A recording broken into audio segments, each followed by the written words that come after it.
هل بالتعقيب كده يعني السيناريو الشوط الثاني ما اتغيرش كتير يعني. انا في رايي باير لعب مباراه تجاريه بحته، لعب على الاستهلاك، لانه خاصه انه هيلعب مباراه فاينل في خلال 3-4 ايام جايين، فمش عاوز يعمل مجهود بدني كتير. حتى التغييرات اللي عملها التغييرات فيها اعطانا من انواع الثقه والاستمراريه لبعض اللعيبه. بس طبعا بنستنتج ان باير فريق جماعي بحت، فريق جماعي بحت بمعنى ما يتاثرش بغيابات، بيتحرك، بيمرر كتير جدا، كل اللعيبه قريبه من بعض، سيل من التمريرات موجود بكل لعيب الوسط والدفاع. الضغط حتى لدقيقه 89 شايف الضغط موجود من نص الملعب بالنسبه للباير على دايره نص الملعب.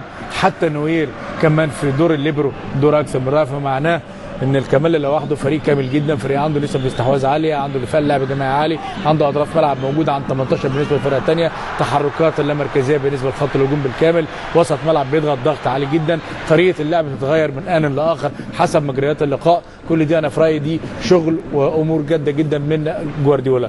الاهم طبعا هو جوانزو، على قدر الامكان حاول مارشيلو ليبو، ولكن الامكانيات قليله جدا، على قدر اهل العزم تاتي يعني بصراحه الامكانيات قليله جدا.